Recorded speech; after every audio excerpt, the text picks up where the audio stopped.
Okay. नमस्कार दोस्तों।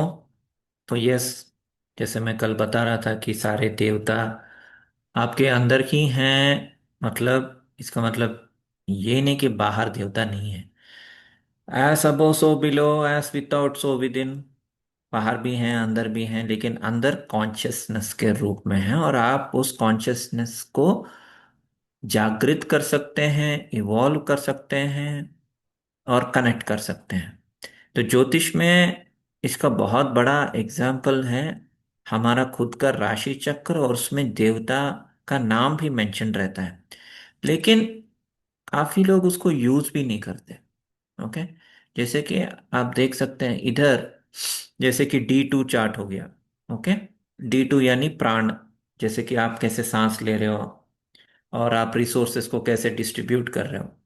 अब लगना है पितृस मेरा। ओके। सो मेरा बेसिक ओरिएंटेशन ही पितृदेवता से कनेक्शन। सूरज है देवता। ओके। चंद्रमा फिर से पितृस यानी एंसेस्टर्स। मंगल देवता। तो ऐसे अगर आप हर अंश चार्ट में जाएंगे तो आपको अलग अलग देवता और ऋषि मिलेंगे। जैसे मैं कल बता रहा था, दृष्टांत में मेरे सब नारद हैं, ज्यादातर नारद नारद नारद नारद। मरकरी नारद, मंगल नारद। हम्म। और जुपिटर दूरवाश। तो जुपिटर मेरा लग्नेश है, और ऊपर से वो दूरवाश में तो मतलब तपस, बेसिकली तपस्या एंड ऑल दैट। तो मैंने एक छोटा सा स्क्रिप्ट बनाया, उसके हिसाब से जाऊंगा, वरना इधर उधर भटक जाऊंगा। ओके। सो कुंडली में छिपी हुई चेतना क्या होगा अगर हमारी कुंडली में अलग अलग अंशों में, थोड़ा बड़ा कर रहा हूं, जिन देवताओं और ऋषियों का उल्लेख मिलता है वो केवल बाहरी शक्तियां नहीं है। क्या होगा अगर वे वास्तव में चेतना की अलग अलग अवस्थाओं का प्रतिनिधित्व करते हैं। Okay. Not like member of parliament या एमएलए, बट आपका ही एवोल्यूशन ग्राफ। और अगर ऐसा है तो जिस ऋषि या देवता से कोई अंश जुड़ा हो, उससे संबंधित कर्म भी हमारे जीवन में उस चेतना के माध्यम से प्रकट हो सकता है। तो ये सो ऑर्डिनरी इंसान जो है, जिसका सुप्रामेंटल माइंड डेवलप नहीं हुआ है, या कोई भी माइंड डेवलप नहीं हुआ है, बस मतलब रोजमर्रा की जिंदगी जी रहा, तो उसके लिए नहीं है। जो थोड़ा स्पिरिचुअलिटी आध्यात्म में आ जाता है तो उसकी जिंदगी जो है थोड़ी तहस नहस, थोड़ी बदली हुई लगती है। मतलब स्टैंडर्ड प्रिडिक्शंस उन लोगों के लिए काम नहीं करते, क्योंकि जो जैसे जैसे आप इवॉल्व होंगे। ओके। कभी कभी वही लगता है ना कि इग्नोरेंस इज ब्लिस। काश कुछ पता नहीं होता तो अच्छा होता। क्योंकि जैसे ही पता लगने लगता है आप उसमें घुसते जाते हो और ज्यादा घुसते जाते हो, तो आप क्या करते हो, आपको पता नहीं रहता कि उन ऋषियों का, उन देवताओं का कर्म आप ले लेते हो, या वो कर्म आ जाते हैं। ले ले तो के बजाय मैं बोलूंगा कि आ जाते हैं। और जैसे ही आ जाते हैं तो आपका एक स्टैंडर्ड 3D जिंदगी और दूसरा 4D जिंदगी सब मिक्स हो जाते हैं। इसकी वजह से क्या होता है कि कोई भी एस्ट्रोलॉजर के पास आप जाओगे और आप बोलोगे कि मेरी कब शादी होगी, या कब बच्चे होंगे, या कब घर खरीदूंगा, तो स्टैंडर्ड एस्ट्रोलॉजर आपको नॉर्मल आंसर दे देगा, लेकिन उस टाइम पे वो नहीं होगा, क्योंकि आपका ऑलरेडी देवता स्क्रिप्ट या देवता कॉन्शियसनेस या ऋषि कॉन्शियसनेस एक्टिवेट हो चुका होगा, जिसकी वजह से उन वो कर्मा प्ले करेंगे। आप समझ रहे हैं? अगर मान लीजिए डोमिनेंटली आपका नारद कर्मा एक्टिवेट हो गया है, तो नारद एक जगह नहीं टिकता, राइट? वो तो इधर उधर घूमता रहता है और नारायण नारायण करता है, भक्ति में लीन हो जाता है। तो आपको खुद पता नहीं होता कि आप एक्चुअली किस स्क्रिप्ट में प्रेजेंटली हो। उसके लिए आपको एक आध्यात्म एस्ट्रोलॉजर की जरूरत है। वैसे तो दुनिया में आध्यात्मिक एस्ट्रोलॉजर्स बहुत कम हैं। उनमें से मैं एक हूँ, और मैं कुंडली नहीं पढ़ता। लेकिन हाँ, मैं इस वीडियो के माध्यम से कुछ कुछ आपको बताऊंगा।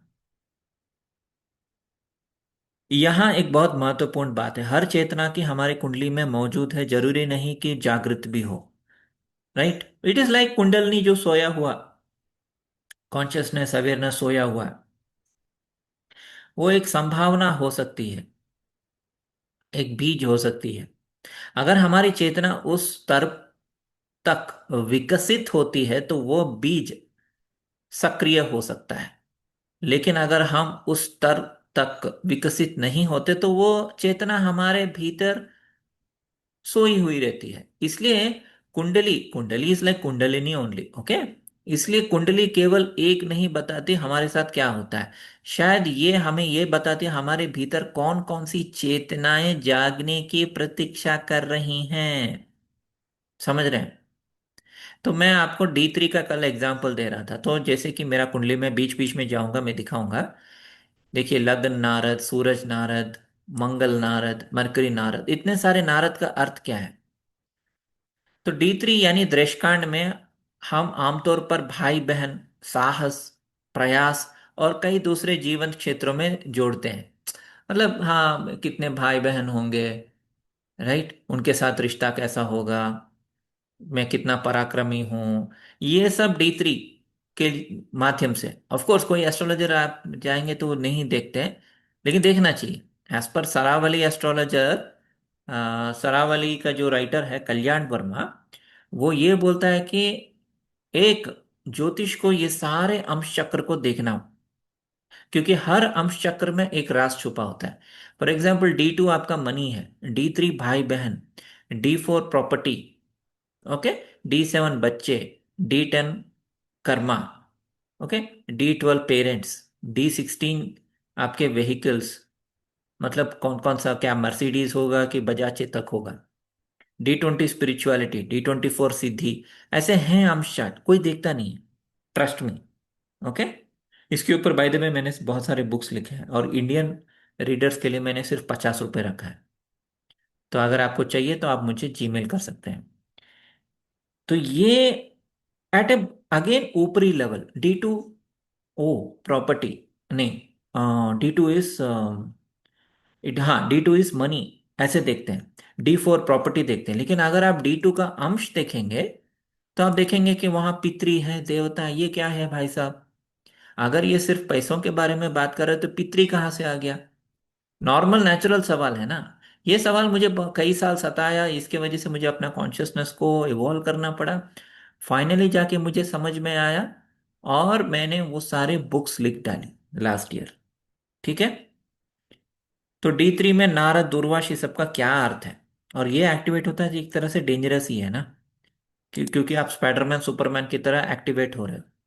You are not Clark Kent या पीटर पार्कर। गति और संपर्क, D3 के तीन अंशों का संबंध नारद, दूर्वाश और अगस्त्य से जोड़ा जाता है। अब मेरी अपनी D3 को देखिए।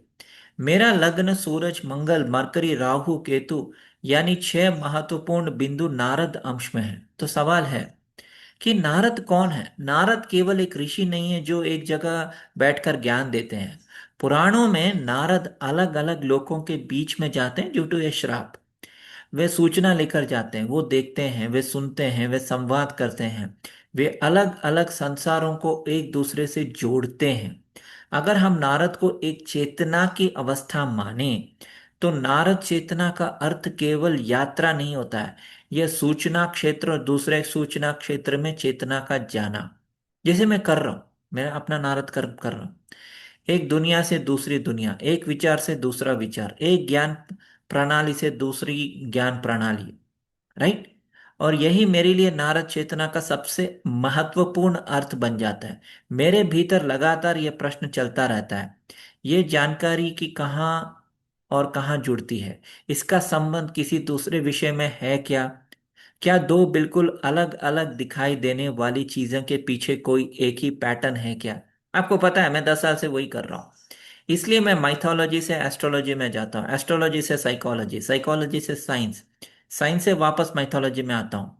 मैं अलग अलग क्षेत्रों में से जानकारी इकट्ठा करता हूँ, और फिर उनके बीच छिपे हुए पैटर्न्स को खोजने की कोशिश करता हूँ। इस अर्थ में खुद एक तरह से इंफॉर्मेशन कलेक्टर मानता हूं, और मेरी D3 में नारद चेतना की एक संभावित अभिव्यक्ति है। लेकिन यहां हमारी थीरी का सबसे महत्वपूर्ण हिस्सा आता है। अगर किसी व्यक्ति की कुंडली में नारद अंश है तो इसका मतलब ये नहीं कि वो व्यक्ति अपने आप नारद बन जाएगा।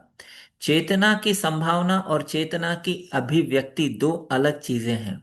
एक व्यक्ति के भीतर नारद का बीज हो सकता है, लेकिन अगर वो कभी प्रश्न नहीं पूछता, नई जानकारी नहीं खोजता, अलग अलग क्षेत्रों को जोड़ता नहीं, तो ये चेतना सुप्त रहती है, सोई हुई रहती है। दूसरे शब्दों में कुंडली आर्किटाइप देती है, चेतना उसे जागृत करती है। तो बिना कहीं जाए गणेश बन सकते हैं। कि गणेश और कार्तिक जी का ये डिफरेंस था कि गणेश जी अपने माता पिता शिव और पार्वती के इर्द गिर्द घूमे 3 बार, जबकि कार्तिक जी एक मोर के ऊपर बैठ के, डिवाइन मोर के ऊपर बैठ के अलग अलग नदियों में जाके नहाने के लिए रेडी हुए। वहां देख रहे हैं कि ऑलरेडी गणेश वहां नहा रहे हैं। तो गणेश में क्या पावर है कि वो उनका वाहन मूषिक है, अंडरवर्ल्ड है, सब कुछ है, लेकिन जहां जहां कार्तिक जा रहे हैं ऑलरेडी गणेश वहां पहुंच गए। क्योंकि वो सूरज और चंद्रमा यानी अपने अंदर ही अपने चेतना को खोजते हैं और अपने अंदर ही ट्रैवल करते हैं। कहीं जाने की जरूरत नहीं है, कुछ बनने की जरूरत नहीं है आपको। कहीं मतलब देवता बनने की जरूरत नहीं, आपके अंदर ही देवता सो रहे हैं। उन देवताओं को जगाना आपका कर्तव्य है। राहु और केतु भी नारद अंश में है। अगर नारद चेतना का सूचना या बीच यात्रा करने वाली चेतना माने, तो राहु और केतु इसी और गहरा बना देते हैं। राहु पूछता है ज्ञात के बाहर क्या है, और केतु पूछता है ज्ञात के पीछे क्या है। राइट। एक अज्ञात की ओर जाता है, दूसरा किसी भूली हुई या पीछे छूट चुकी बीज को और देखता है। और नारद इन दोनों के बीच सूचना को ले जाते हैं। इसलिए केवल इंफॉर्मेशन कलेक्शन नहीं रह जाता, ये बन जाता है अज्ञात की खोज, भूली हुई जानकारी की पुनर्खोज। राइट। लाइक आर्कियोलॉजी, जियोलॉजी, वैसा टाइप का मैं काम कर रहा हूँ। और यही वो जगह है जहां मुझे लगता है कि ज्योतिष में केवल प्रिडिक्शन की भाषा में पढ़ना पर्याप्त नहीं है। सब लोग वही करते हैं ना, अब ये शादी होगा, इस टाइम पे होगा, और वो फेल भी हो जाता है देवी सोल्स के लिए। देवी सोल्स जो जाग रहे हैं और थोड़ा थोड़ा जाग चुके हैं, उनके लिए ये कुंडली वुंडली का मीनिंग ही बदल जाता है। सिमिलरली D4 में 4 कुमार है, मैं अपना D4 दिखाता हूँ। तो नॉर्मली D4 जो होता है चतुर्थांश, इसको सब प्रॉपर्टी के लिए देखते हैं। लेकिन आप देखेंगे चतुर्थांश में ऐसा ये सब लिखा है, कुमार, सनातन, सनंदा, ये सब क्या है, इसका अर्थ क्या है, वो समझना भी जरूरी है। D4 को सामान्य प्रॉपर्टी, लैंड, हाउस और मटेरियल सिक्योरिटी से जोड़ा गया है। लेकिन मैं ये बहुत सरल सवाल पूछना चाहता हूँ, प्रॉपर्टी आखिर क्या है? प्रॉपर्टी क्या है? स्पेस है। मतलब जब मैं बोलता हूँ मेरी एक प्रॉपर्टी होगी या एक बहुत बड़ा आलीशान बंगला होगा, वो बंगला क्या है? एक्चुअली वो बंगला एक स्पेस है। राइट। बाउंडेड स्पेस मतलब चार दीवारी। एक जमीन क्या है? वो निश्चित सीमा में आने वाला स्पेस। होम क्या है? वो भी स्पेस। तो स्पेस क्या है? स्पेस ही कॉन्शियसनेस है। तो क्या D4 को मूल सिद्धांत केवल प्रॉपर्टी हो सकता है? इसके पीछे कोई और गहरी चीज है। मेरे लिए स्पेस स्थान और अंतरिक्ष है। इसलिए आप देखते हैं कि जो ब्रह्मा जी हैं, पहले उन्होंने 4 कुमार को क्रिएट किया था, डायरेक्टली दुनिया को क्रिएट नहीं किया था। पहले उन्होंने 4 कुमार को क्रिएट किया था। वो 4 कुमार ने आज्ञा ली और बोली कि हम क्रिएशन में भाग नहीं लेंगे। तब जाके रुद्र रुद्रानी को क्रिएट किया, उन्होंने भी मना कर दिया। तब जाके प्रजापतियों को क्रिएट किया, खुद प्रजापति नहीं कर सकते थे। तो अदिति माँ से उन्होंने अंश लेकर उन्होंने क्या किया, उन प्रजापतियों के लिए पत्नी को क्रिएट किया। वो पत्नी को क्रिएट करने के बाद ही सृजन हुआ। ओके। सो जो लोग सोचते हैं ब्रह्मा क्रिएटर नहीं, ब्रह्मा क्रिएटर ऑफ क्रिएटर्स हैं। उन्होंने 10 प्रजापतियों को जो क्रिएट किया, वो प्रजापति अपने पत्नियों के साथ दुनिया को क्रिएट किए। सो D4 का 4 अंश सनक, सनंदन, सनातन, सनत कुमार, ये क्या है? बेसिकली कॉन्शियसनेस के कौन से मोड्स में ऑपरेट करते हैं। सनक को हमें प्राइमोर्डियल या मूल रूप या मूल प्रकृति या संभावित स्पेस की चेतना के रूप में देख सकते हैं। सनंदन उस स्पेस के अनुभव और उसमें आनंद पूर्वक निवास करने की चेतना देख सकते हैं। सनातन उस स्पेस में स्थायी और संरचित बनने वाली चेतना हो सकते हैं। और सनत कुमार उस स्पेस को एक्सप्लोर और एक्सपैंड करने वाली चेतना हो सकता है। तो मेरे D4 देखिए, लग्न और मरकुरी सनत कुमार है, राहु केतु सनक है, मून और वीनस सनंदन है, सन मार्स जुपिटर सैटर्न सनातन है। इंस्टेड ऑफ सेइंग कि क्या मैं प्रॉपर्टी खरीदूंगा, कब खरीदूंगा, कब बहुत बड़ा आलीशान बंगला बनाऊंगा, मैं मेरी कॉन्शियसनेस ऐसी नहीं है। मेरी कॉन्शियसनेस स्पेस की और अनुभव करती है। कैसे अनुभव करती है? स्पेस केवल जमीन नहीं है, स्पेस फिजिकल हो सकता है, लेकिन स्पेस साइकोलॉजिकल भी हो सकता है। मतलब मैं झोपड़पट्टी में बैठ के भी खुश हो सकता हूँ, क्योंकि मेरा चंद्रमा और शुक्र दोनों सनंदा में है। आनंद, सनंदा, मतलब फॉर एवर हैप्पी। इंटेलेक्चुअल भी, स्पिरिचुअल भी और कॉन्सेप्चुअल भी। ये नया विचार भी हमारे लिए एक नया स्पेस खोल सकता है। एक नई किताब हमें एक इंटेलेक्चुअल यूनिवर्स में ले जा सकता है। आपने एक किताब लिखी तो आप एक यूनिवर्स में चले जाते हो। एक नई फिलॉसफी जब आप खोजते हो तो कॉन्शियस के लिए एक नया डायमेंशन, इसी को मैं बोलता हूँ न्यूरोप्लास्टिसिटी। मतलब आप संगीत सीख रहे हो, गिटार सीख रहे हो, साइकिलिंग कर रहे हो, स्पेस में जा रहे हो, गार्डन में घूम रहे हो, तो वो भी स्पेस है। स्पेस सिर्फ घर नहीं होता है। इसलिए D4 को स्पेस के कॉन्शियसनेस के रूप में देखना शायद प्रॉपर्टी की इंटरप्रिटेशन का समाप्त नहीं होता। प्रॉपर्टी स्पेस की एक मेटीरियल मैनिफेस्टेशन है। You can also say intellectual space, mental space, right?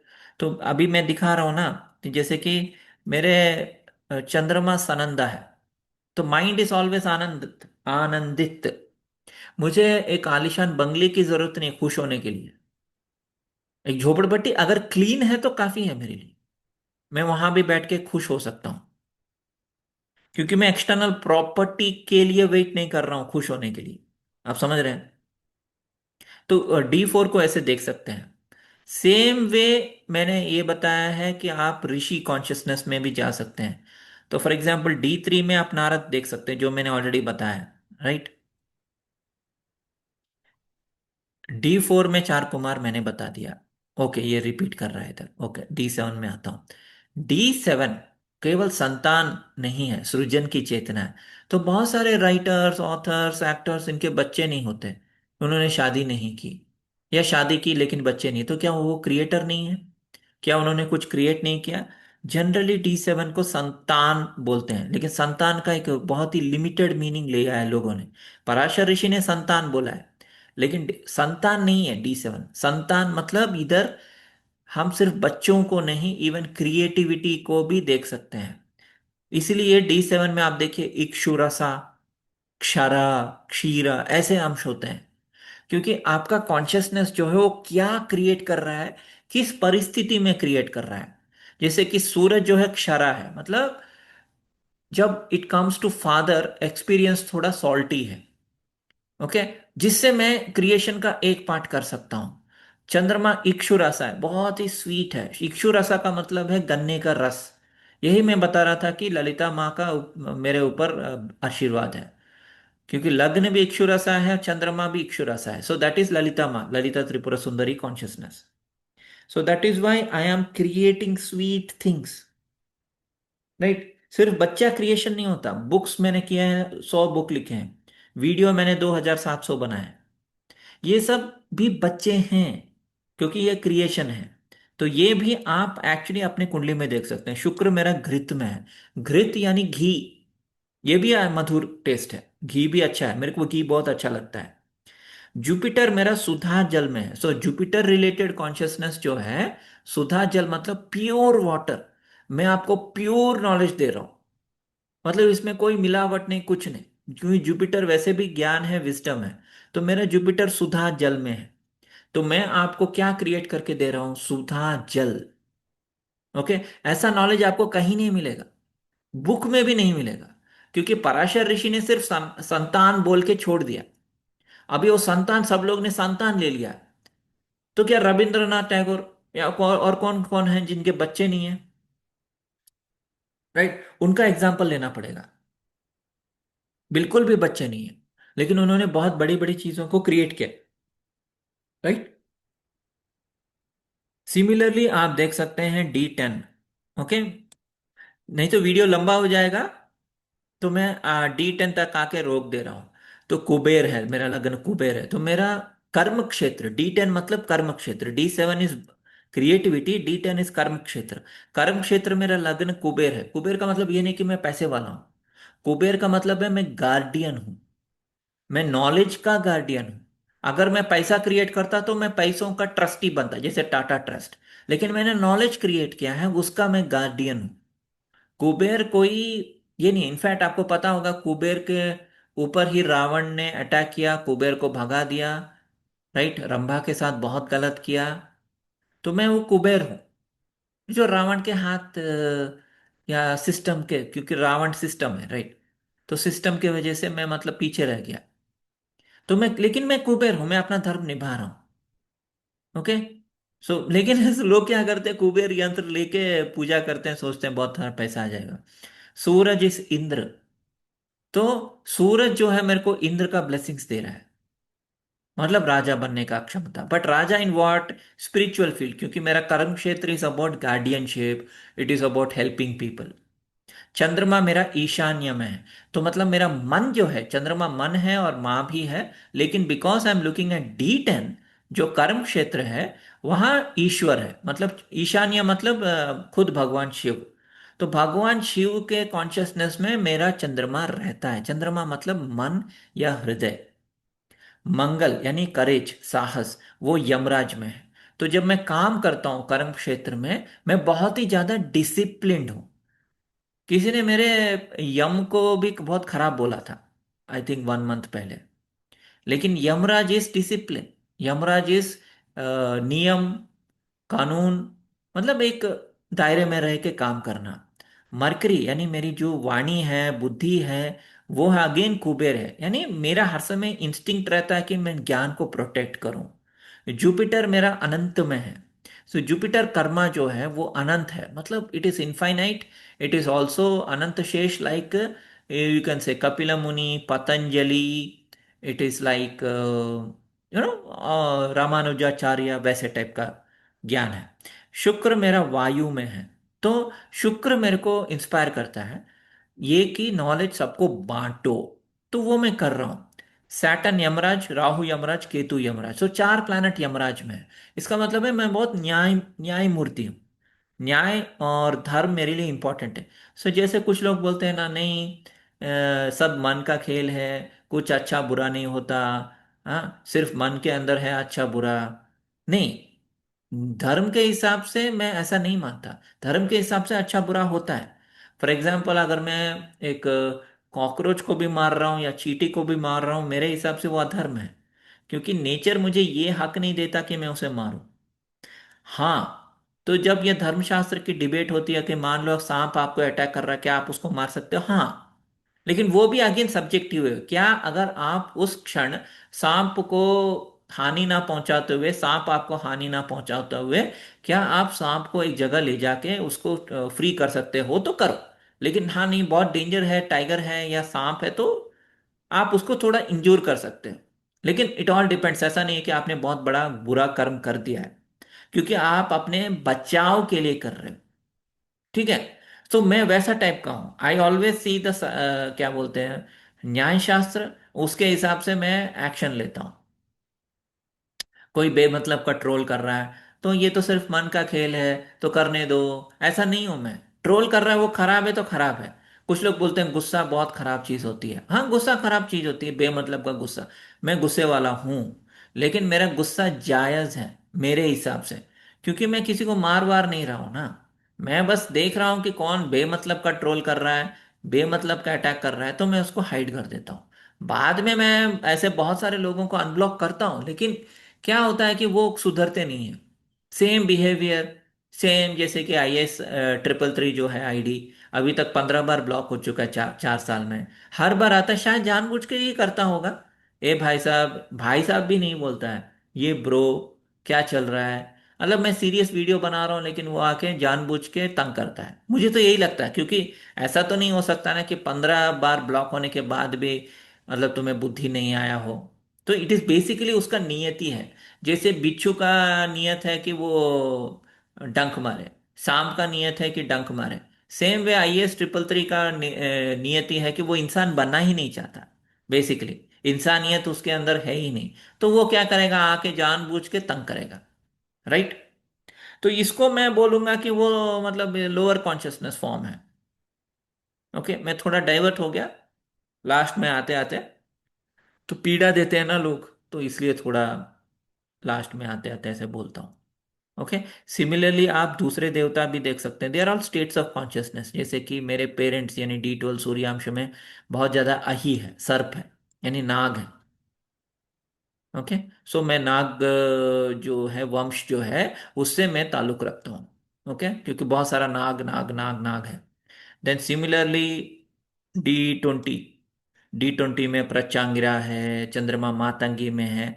They are all, yes they are devis, but they are also Shakti जो मुझे गाइड कर रही हैं। ओके। सिमिलरली D24 में भी फिर से देवता आते हैं, स्कंद है, मित्रादित्य, भगादित्य, विश्वकर्मा। ये सब मतलब वास्ट बन जाएगा एक ही वीडियो में, इसलिए मैं यहाँ रोक रहा हूँ। ठीक है। धन्यवाद।